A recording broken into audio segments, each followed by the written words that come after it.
Zagales, zagalas, señores del jurado, yo soy Roberto y os quiero dar la bienvenida a este pequeño canal donde, como sabéis, solemos hablar de cine.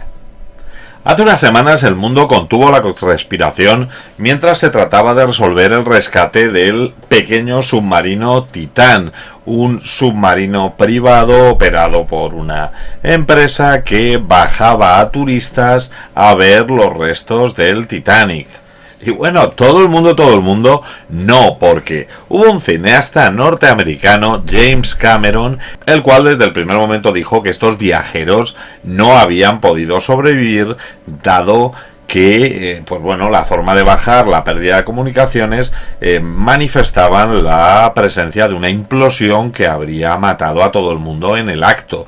Y entonces todo el mundo empezó a pensar en que James Cameron, aparte de ser el director de Aliens, de Terminator 2 o de Avatar, era mucho más que todo eso. Y es que el director de Titanic es un grandísimo aficionado al buceo, que además ha realizado muchísimas incursiones a la base del Titanic y que ha demostrado durante toda su trayectoria un gran amor por todo lo que representa el fondo marino que últimamente está poblando nuestros vídeos. Bueno, creo que Sass tiene un par de cosas que deciros. ¡Atención! Tenemos dos noticias importantes. ¿Lo veis? Lo que yo decía. Bueno, ya hemos llegado a la cantidad que requeríamos en el Frog Landing. Se llama crowdfunding. Ya tenemos la pasta. Así que... ¡hasta luego! ¿Qué dice usted? Que hombre, que no. Va a ser el último número de dosieres, ¿vale? O sea que si queréis uno, daros prisa porque solo vamos a editar 75. Por el culo te la hinco. Muchas gracias a todos por haber participado. Gracias. Que tengáis todos un buen verano. Pero hay que tener en cuenta que el amor de James Cameron por el mar es algo presente en casi toda su filmografía. Ya tuvimos esa obra maestra que es Titanic, en la cual nos demostró que su gusto por el buceo y por las tomas debajo del agua es espectacular. Pero es que James Cameron no solo ha demostrado su amor por el mar en esta película, y dentro de este ciclo de películas marinas que de una manera bastante espontánea estamos teniendo en estas últimas semanas, si hay que hablar de James Cameron, ya sabéis, esto es otro rollo.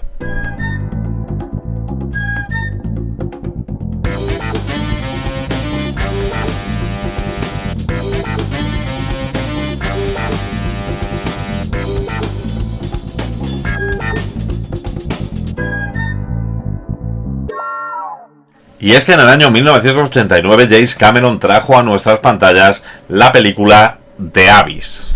Nos situamos al final de la Guerra Fría cuando un submarino estadounidense, el Montana, choca con un objeto no identificado que además se mueve rápidamente por el lecho marino. 200.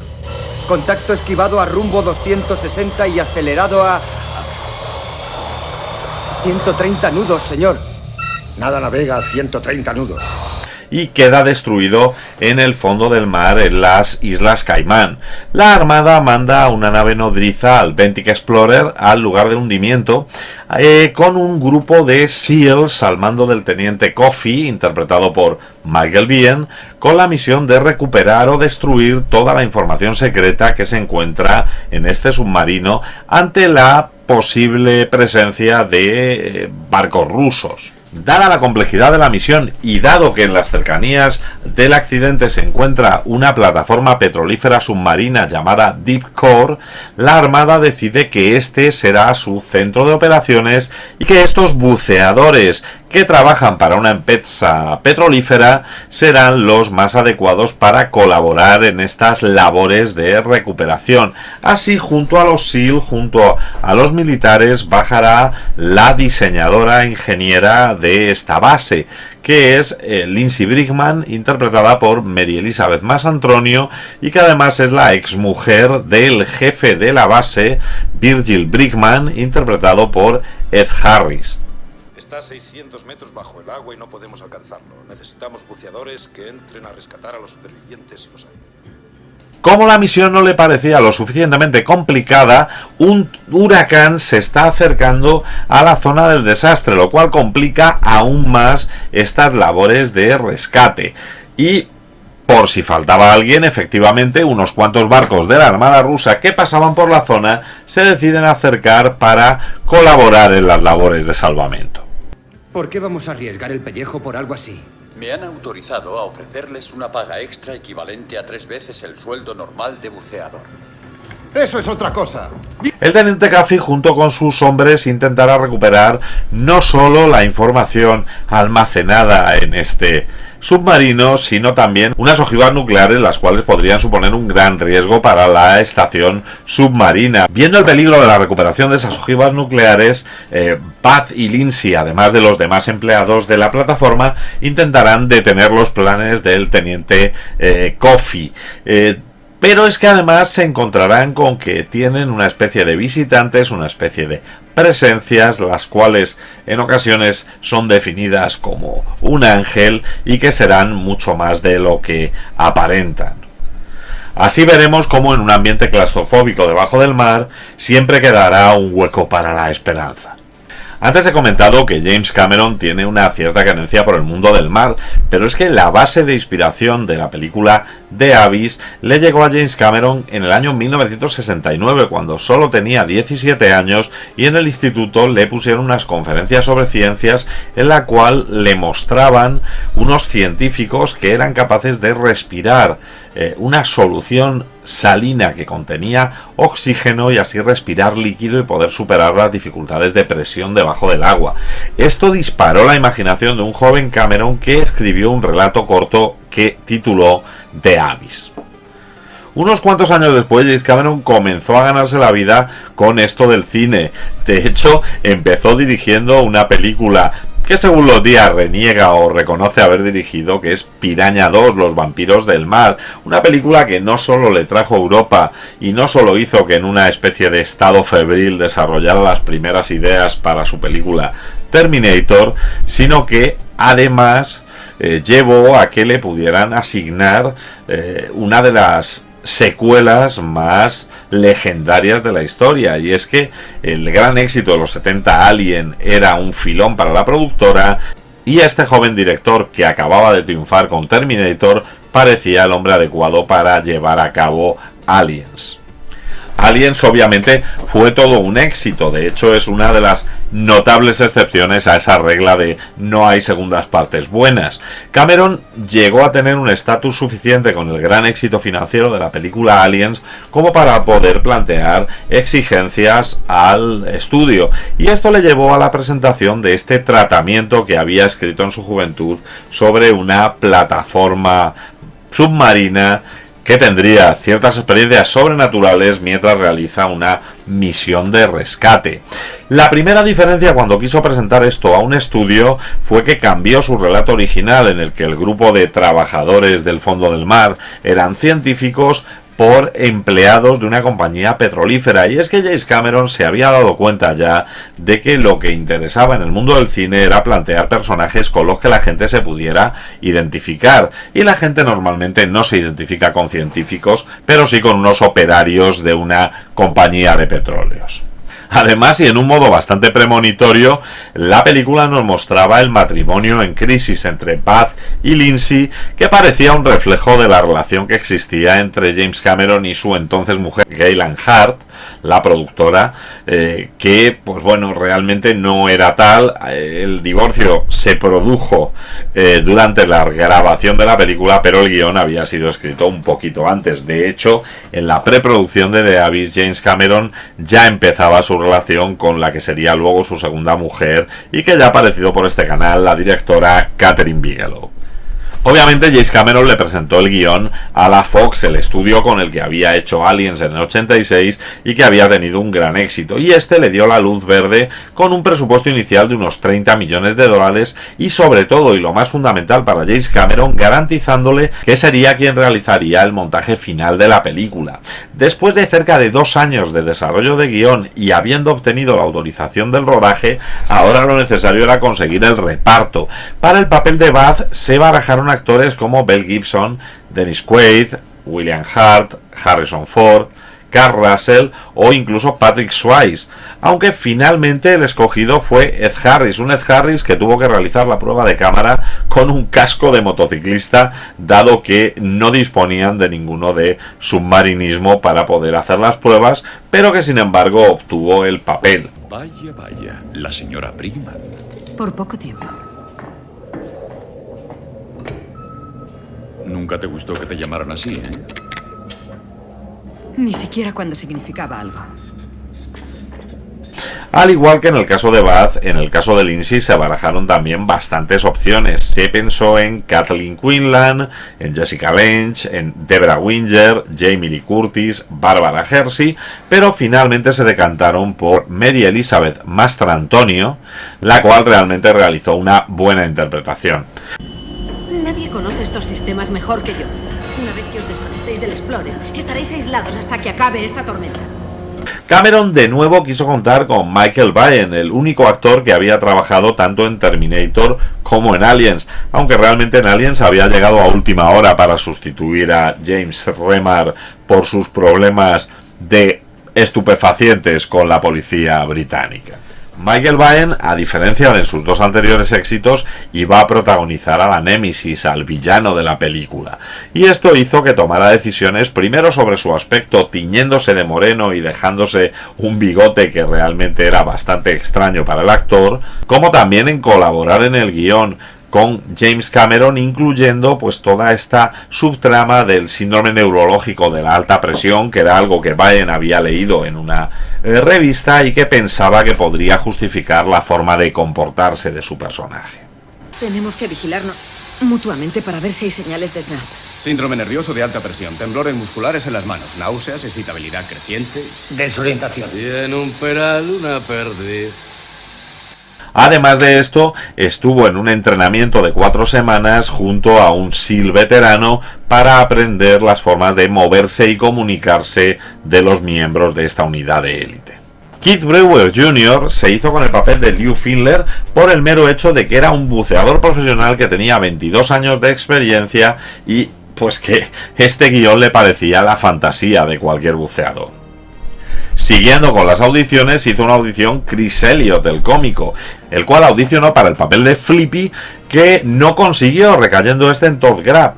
Pero sin embargo, como le había caído también a James Cameron, le escribió un papel de Bendix, de este personal del buque que está organizando las labores de rescate, específicamente para que pudiera participar en la película. Junto a ellos, en un reparto no muy extenso, tenemos a Leo Barmester haciendo de Catfish, Jod Bedford-Joy de Jammer, J.C. Quinn haciendo de Sonny Dawson, Kimberly Scott que hará el papel de One Night, George Robert Clegg, Christopher Murphy, Adam Nelson, Jimmy Ray Wicks y J. Kenneth Campbell, los cuales completan a todo este grupo de personajes. Bueno, sí, también andaba por allí en un papel secundario Ken Jenkins, al cual cada vez que veo no hago más que recordar la serie Scrubs. La fotografía principal comenzó el 15 de agosto de 1988 y terminó en el mes de marzo de 1989. Fueron 140 días de filmación definidos por el personal técnico y el equipo como interminables. El rodaje de Abyss es famoso por lo complejo, caótico y duro que fue. El 40% de la fotografía principal fue realizado bajo el agua y las jornadas de trabajo podían llegar tranquilamente a las 18 horas diarias, de las cuales 11 estaban sumergidos. Además, trabajaban de lunes a sábado, trabajaban 6 días a la semana. Todo el rodaje se mantuvo en completo secreto y además todos los integrantes, tanto del equipo como el reparto, tuvieron que firmar una cláusula de confidencialidad por la cual se comprometían a no decir absolutamente nada de lo que estaba ocurriendo en el rodaje de la película.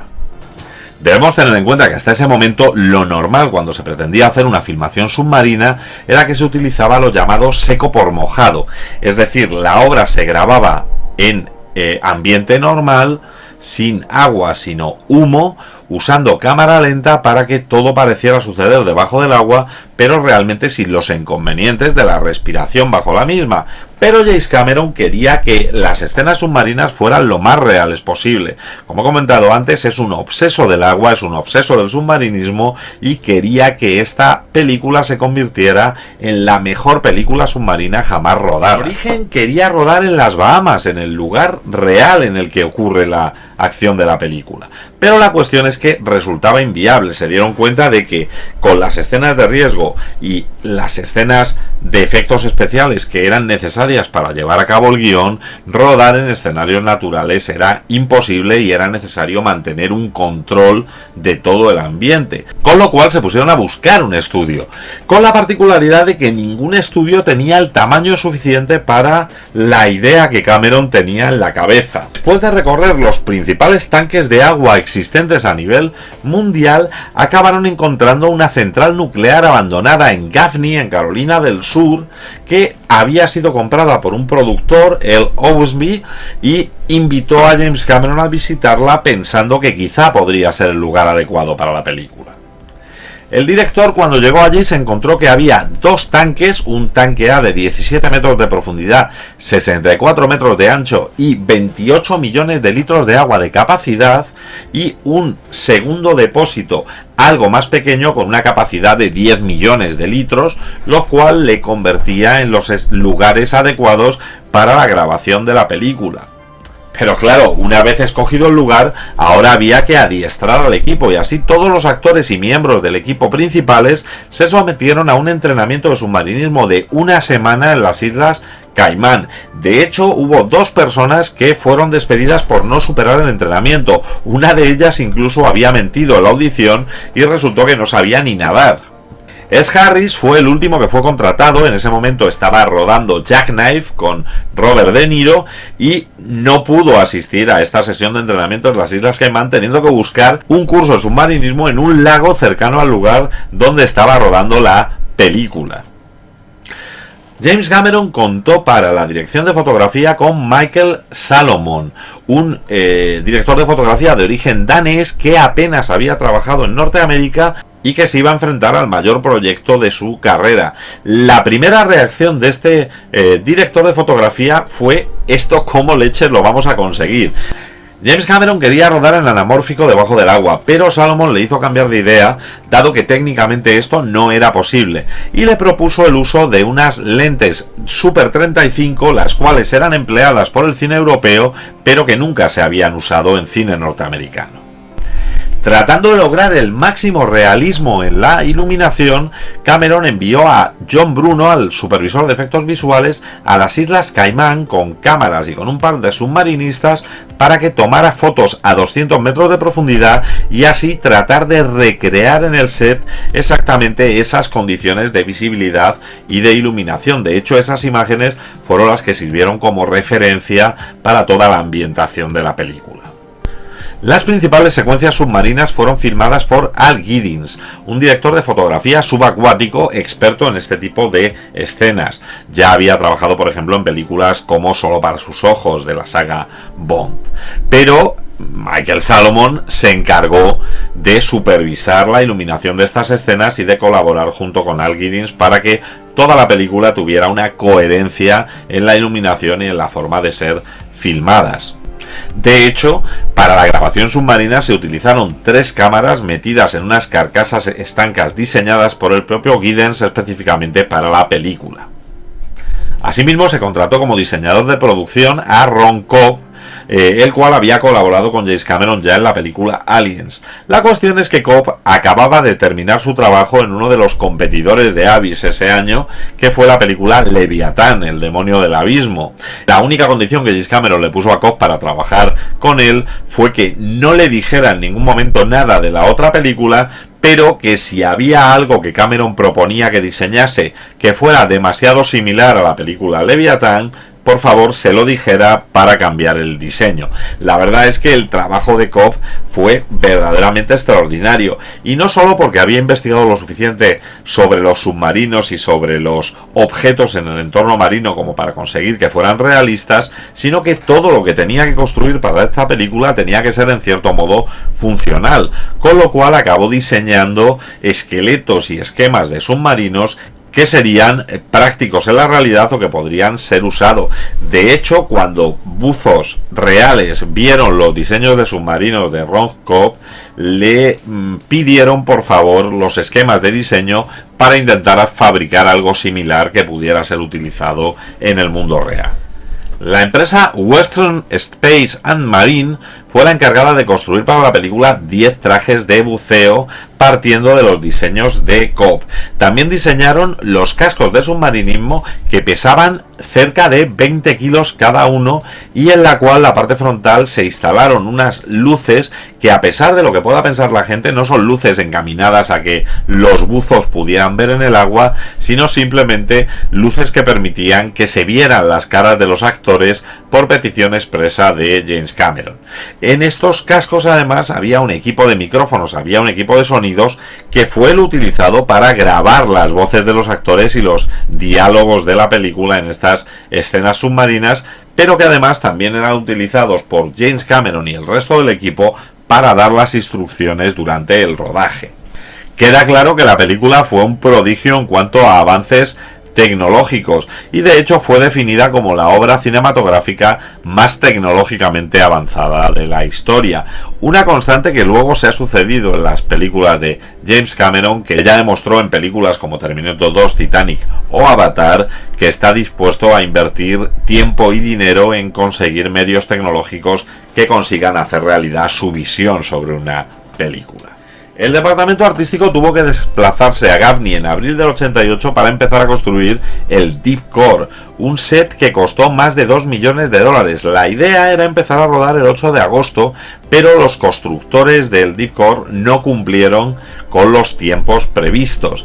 Esto llevó a elevar el coste de los equipos y a elevar el coste de los actores, y afectaron al primer día de rodaje, que empezó el 15 de agosto y además en el tanque B, en el tanque secundario, rodando la escena en que María Elizabeth Mastrantonio se ahoga. La secuencia se rodó en una especie de cubeta de acero en la cual podían ir sumergiéndola poco a poco en el tanque con una grúa, haciendo que pudiera entrar el agua simulando esta inundación.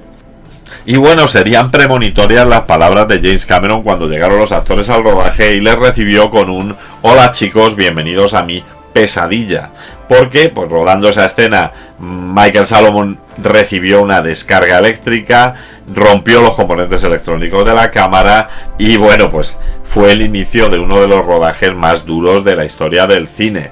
Los dos sumergibles que se ven en la película, tanto el Flatbed como el Can One, fueron construidos realmente por la empresa Can Dive Services. El Flatbed fue construido siguiendo especificaciones directas de Cameron, con toda la parte frontal de vidrio para que durante la grabación se pudiera ver lo que había dentro y se pudiera ver las expresiones de los actores.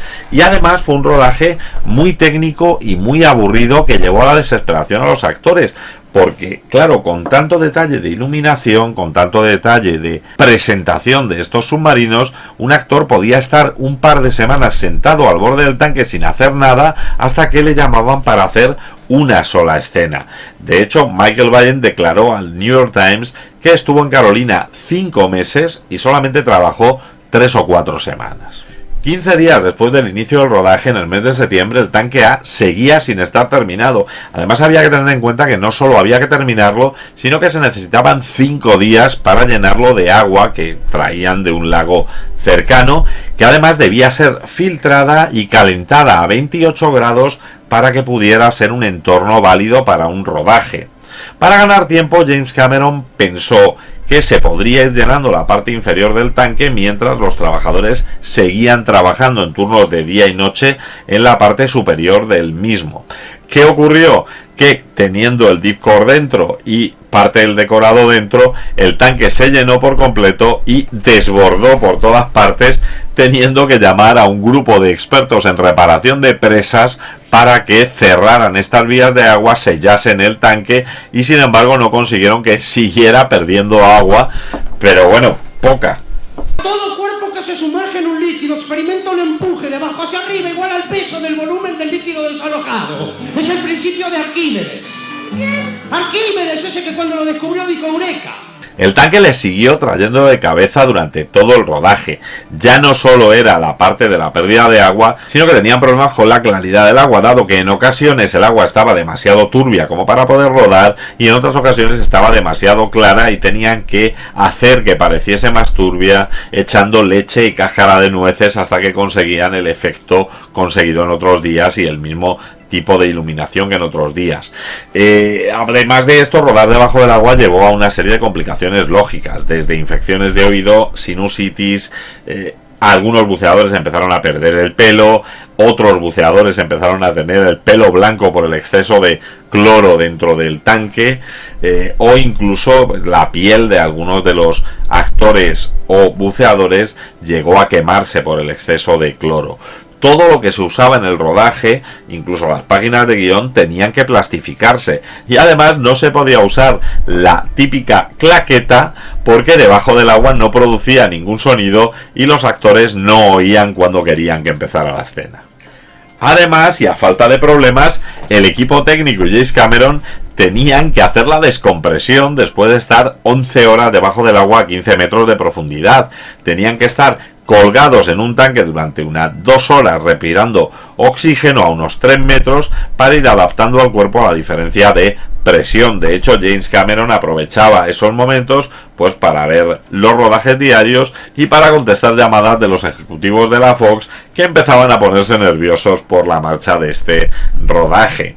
Esta situación no les pasaba a los actores que, como por estatutos no podían estar más de 6 horas bajo el agua y además rodaban a unos 10 metros de profundidad, no necesitaban hacer descompresión cuando acababan su sesión de rodaje.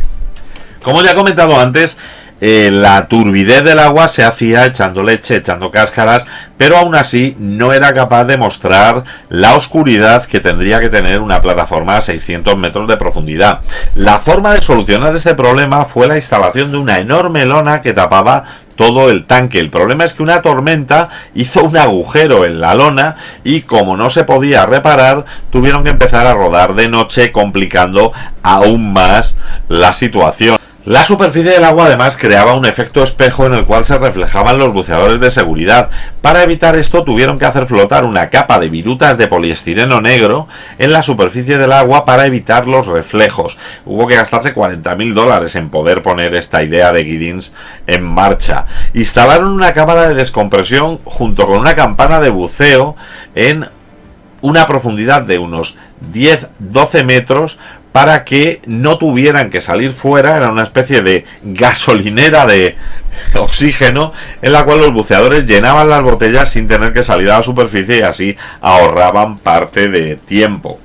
Y además tuvieron que instalar unos jacuzzis en la parte exterior del tanque para que los actores pudieran calentarse cuando acababan sus sesiones. Estos jacuzzis fueron considerados por el estudio como un lujo innecesario y la productora tuvo que luchar contra el estudio para conseguir que se mantuvieran. Al final llegaron a ser tan indispensables que los actores y Cameron realizaban las reuniones metidos en estos jacuzzis.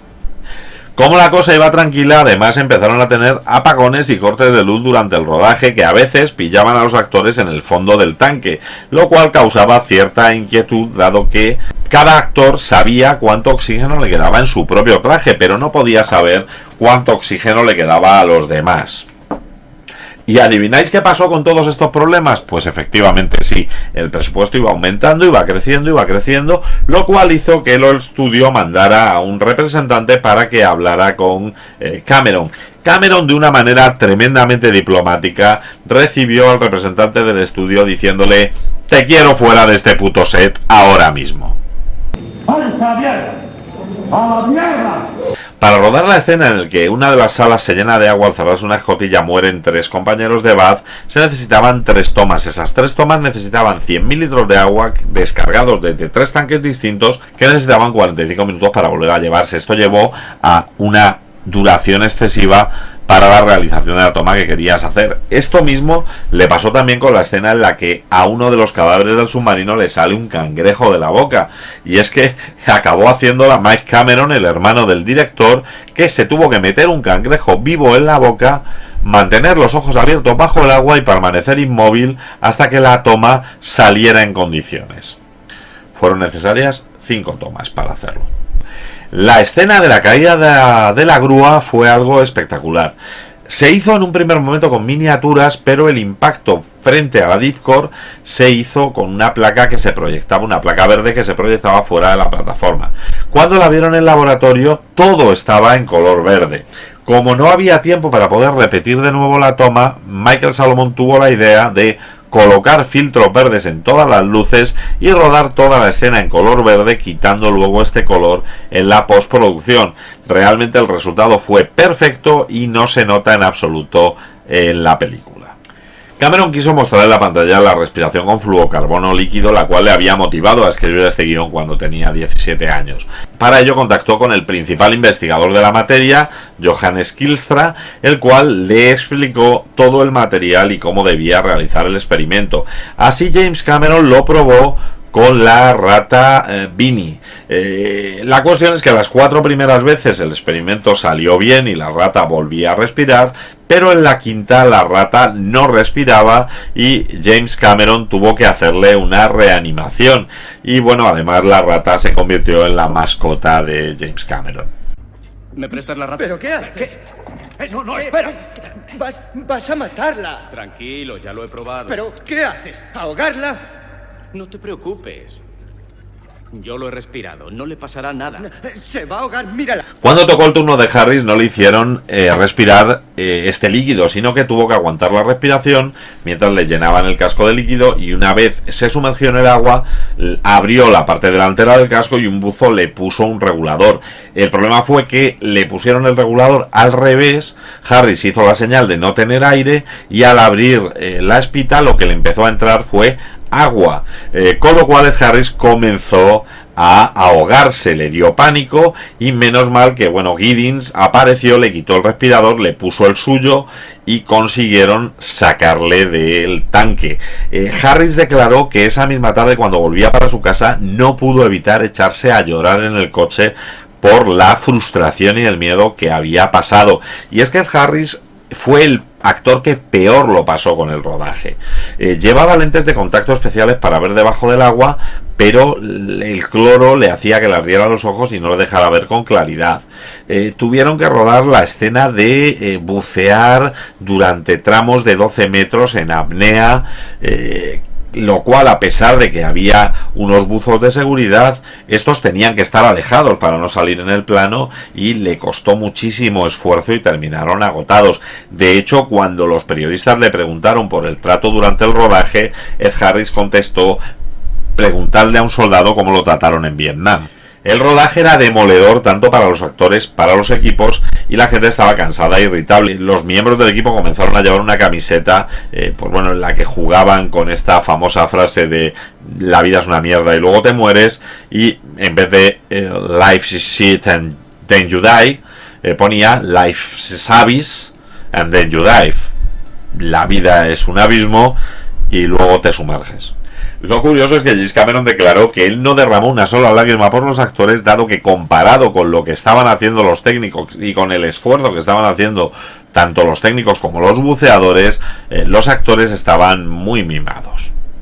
Pero bueno, toda la tensión del rodaje estalló en la escena de reanimación de Lindsay, dado que María Elizabeth Mastrantonio tenía que estar tirada en el suelo, desnuda de cintura para arriba, simulando estar muerta. La pusieron además colirio en los ojos para que tuviera las pupilas dilatadas y tenían que ir grabando la reanimación que estaba haciendo la Baz. Claro, Baz estaba gritando a que volviera, que tenía que despertarse, dándola bofetadas, y se dio cuenta de que estaba el piloto, de que la cámara se había quedado sin película y que llevaban ni se sabe el tiempo rodando. Una vez cortaron, María Elizabeth Mastrantonio salió del tanque, se marchó y costaron horas que los productores la convencieran para volver a rodar alguna escena. De hecho, toda la parte de contraplano de Ed Harris se rodó sin la presencia de la actriz, cuando Ed Harris abofeteaba a un saco de arena.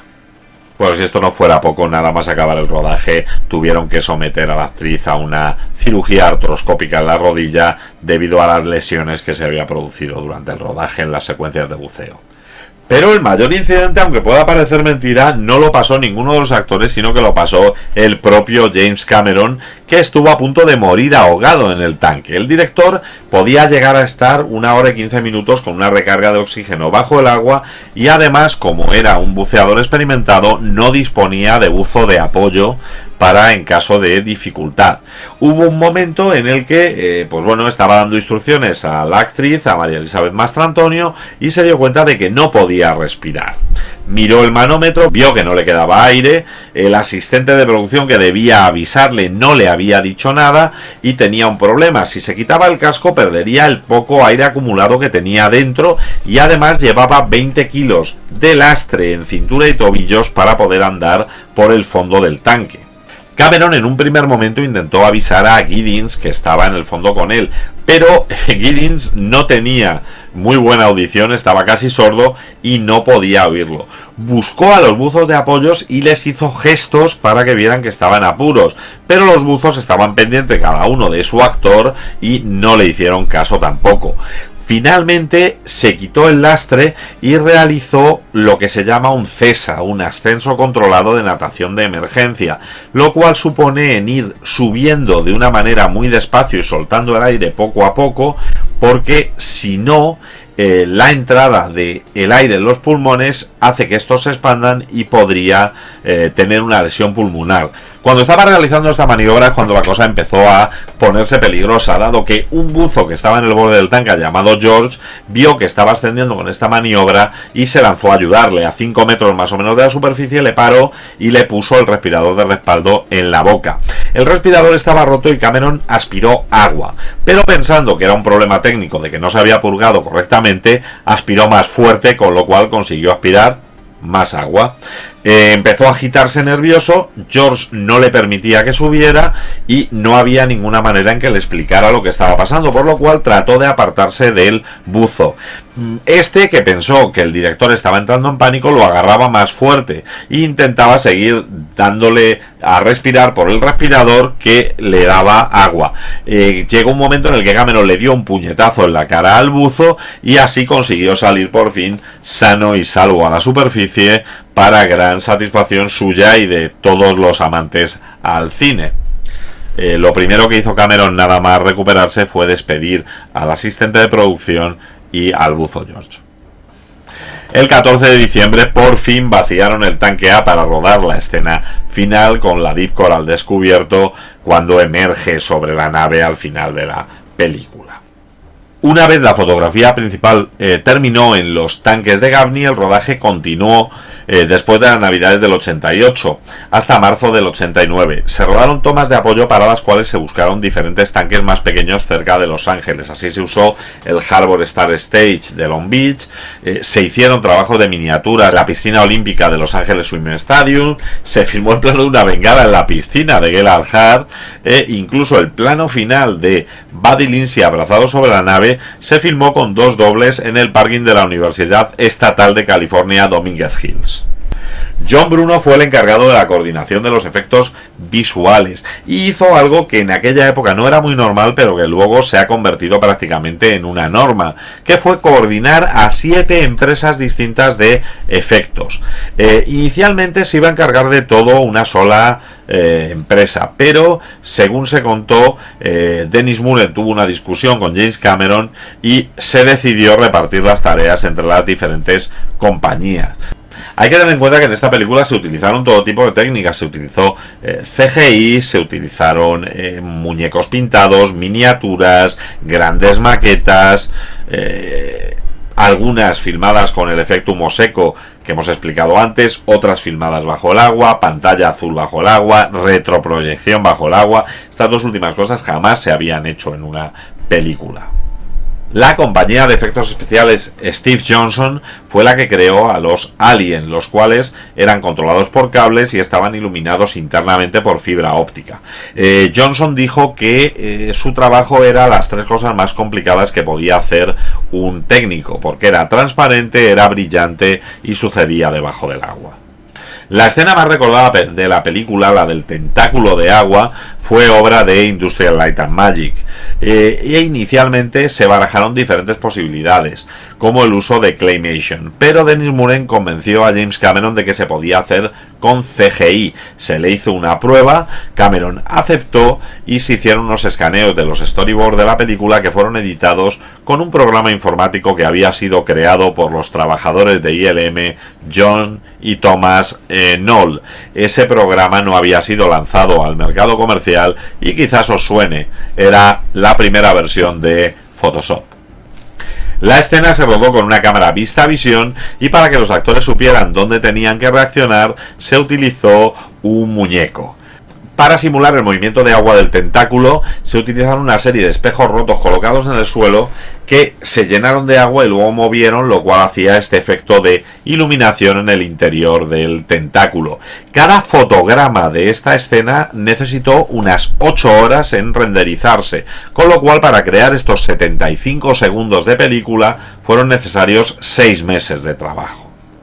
Hubo otros efectos que fueron conseguidos de unas maneras mucho más sencillas, como por ejemplo el del cristal del sumergible de Michael Biehn que se rajaba por la presión.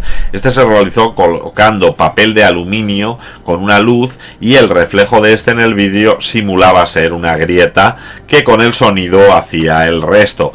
Blackley fue el diseñador de sonido de la película y el que creó los efectos sonoros y tuvo que utilizar micrófonos especiales diseñados por él para poder grabar este sonido bajo el agua y creando efectos con las formas más curiosas como arrastrar hielo sobre acero para crear algunos efectos. Para la composición de la banda sonora se contrató a Alan Silvestri, el cual no tuvo que sufrir todos los avatares que habían sufrido los actores y el resto del equipo, aunque aún así pensaba que James Cameron era un cineasta demasiado exigente, por lo cual, como él necesitaba inspiración, pues se sintió muy motivado y la verdad es que es una de las mejores partituras de la carrera de Silvestri. El montaje original de la película Abyss era de 171 minutos, pero tras un pase que realizaron para ejecutivos de la Fox, estos recomendaron que recortara la película al menos en 30 minutos. El público no reaccionaba bien a la escena de las olas gigantes en el primer pase de prueba y es cierto que la secuencia todavía no estaba completa, le faltaban efectos especiales y esto hizo que el estudio decidiera hacer recortes eliminando esta escena para que la película llegara a los cines con una duración de 140 minutos. Todos los avatares que sucedieron durante el rodaje llevaron a que realmente no se conozca cuál fue el presupuesto final de la película. En el momento del estreno se hablaba de que podía ser unos 55 millones, otros hablan de 70 millones, la Fox declaró que eran 45 millones, lo cual se considera el presupuesto oficial, y preveían estrenar la película el 4 de julio del 89. El 4 de julio es una fecha especial y con gran tirón para la taquilla en Estados Unidos. Pero debido a los retrasos tanto en el rodaje como en los efectos visuales, debieron mover esta fecha hasta el 9 de agosto de 1989. Este estreno tardío, este estreno ya avanzado el verano, hizo que la película no pudiera recaudar todo lo previsto. La película en territorio norteamericano únicamente recaudó 54 millones de dólares y a nivel mundial llegó a recaudar 90 millones de dólares. En Rotten Tomatoes la película tiene una valoración de un 88% por parte de la crítica, teniendo un 83% por parte del público. Nota bastante equivalente al 7,5 sobre 10 que tiene en IMDb. Y es que aunque el público no se entusiasmó con esta película, el tiempo y la carrera posterior de su director ha hecho que a nivel doméstico y en pases televisivos la película haya logrado un estatus de culto. También es verdad que es curioso que con todo su éxito televisivo ahora mismo no esté disponible en ninguna plataforma de streaming. Los Oscars sí se acordaron de ella y quisieron valorar sobre todo su capacidad técnica, recibiendo 4 nominaciones como Mejor Fotografía a Michael Salomon, Mejor Diseño de Producción, Mejor Sonido y Mejores Efectos Visuales. Abyss únicamente ganó el premio a los efectos visuales, los cuales fueron muy merecidos. 4 años más tarde, en 1993, Abyss se reestrenó de forma limitada en cines en una versión extendida de 171 minutos en su famosa Director's Cut. En mayo del 93 llegó al vídeo doméstico tanto en VHS como en Laserdisc y posteriormente fue adaptada tanto a DVD como a Blu-ray.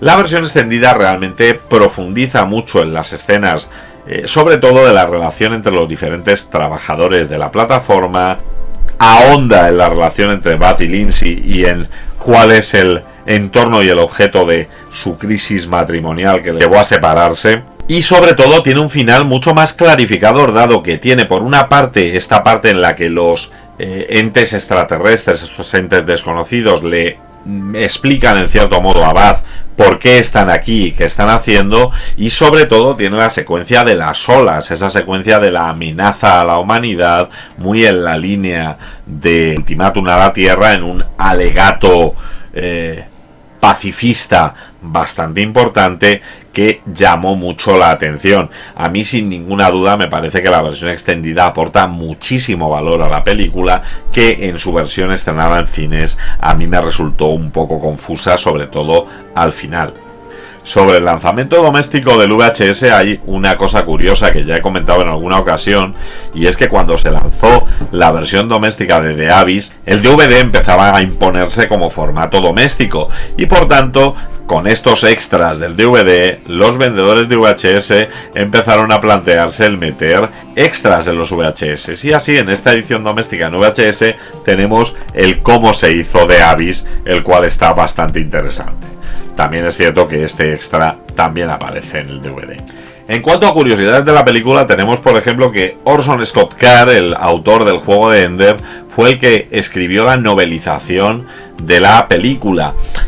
Hubo curiosidades técnicas, como el hecho de que todas las escenas en las que corrían los actores de un lado a otro por los estrechos pasillos de la plataforma no podían ser rodadas por una cámara normal y tuvieron que utilizar una pequeña cámara RC con lentes de 18 milímetros. La rata que hizo de mascota del actor Todd Graff nació el primer día de los ensayos en febrero de 1988 y murió en julio de 1989. Michael Biehn interpreta por primera vez a un Navy SEAL, que es algo que volvió a hacer luego en Navy SEAL Comando Especial en el año 90 y en La Roca en 1996. La cita de Nietzsche con la que se abre la edición extendida de la película fue eliminada de la versión estrenada en cines porque había sido utilizada el año anterior por una película llamada Ley Criminal. Cuando tuvieron que rodar a Ed Harris con el traje de inversión especial, llegó justo para rodar la escena y no tenían las luces del casco, entonces como solución rápida le colocaron unas pilas en la mochila y conectaron un hilo de fibra óptica para poder iluminarlo. Leo Findler, que interpretaba al capitán Chris Bauer, murió después del estreno de la película, y de hecho la versión extendida del 93 está dedicada a la memoria de este actor. El guionista William Weiser, autor de, entre otros, Terminator 2 y amigo íntimo de James Cameron, realiza un cameo como el reportero Bill Tyler. Además, como en otras muchas películas de Cameron, la amenaza tiene forma de arma nuclear. Obviamente, siendo un gran hito de la ciencia ficción, estuvo presente en los premios Saturn, donde ganó los premios a Mejor Director, fue nominada como Mejor Película en Ciencia Ficción, Mejor Actor Ed Harris, Mejor Actriz María Elizabeth Mastrantonio, Mejor Guión, Mejor Música y Mejores Efectos Especiales. También fue nominada al premio Hugo a Mejor Presentación Dramática. Las escenas del barco Ventic Explorer fueron rodadas con una maqueta en mar abierto, pero lo curioso es que por el tamaño de la maqueta tuvieron que registrarla en la Guardia Costera. James Cameron y Mike Cameron, su hermano, construyeron el Sea Wasp, una especie de vehículo donde montar la cámara para poder rodar las tomas submarinas, de forma que pudieras mover la cámara de manera independiente hacia el lugar hacia el que se movía el vehículo. Esta fue una de las primeras patentes que los hermanos Cameron tienen, y tienen unas cuantas patentes ya dentro del negocio del submarinismo. The Abyss, a pesar de su perfección técnica, fue un pequeño fracaso comercial de público. Recordemos que recaudar mínimamente el doble del presupuesto no se considera un éxito en Hollywood, y sería quizás el primer repalón de este director, que hasta ese momento había tenido grandes éxitos, pero sin embargo no frenó la carrera de James Cameron, que nos ha dejado verdaderas joyas posteriormente. Es un grandísimo espectáculo, tiene unos efectos especiales impresionantes. Debemos recordar que la escena del tentáculo, el CGI de ese tentáculo de agua que Dennis Muren convenció para su uso a James Cameron, fue la base del T-1000, de este Terminator mimético que cambiaba de aspecto y que sin esta demostración de tecnología por parte de ILM probablemente no hubiera sido nunca rodado. Además, fue un giro en la política de James Cameron, que pasó de una película tachada de probélica, como fue el caso de Aliens, a una película tremendamente pacifista, como fue el caso de Abyss. Y esto de poner a los militares como el enemigo de la película fue algo que en aquel momento no fue muy bien entendido. Sin embargo, a mí me parece un espectáculo visual increíble. La película está entretenida, los actores son convincentes. Quizá sí carece de una falta de ritmo que hace que, bueno, pues la parte intermedia se haga un poco pesada y luego el final se nos presente como algo demasiado acelerado, pero a mí, sin embargo, me parece una maravilla de película. Además, la película juega mucho con nuestra inteligencia y juega mucho con nuestras expectativas.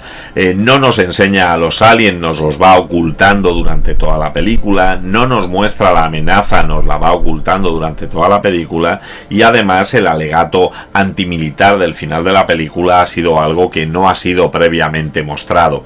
Con lo cual, me parece que James Cameron hace muy bien su trabajo.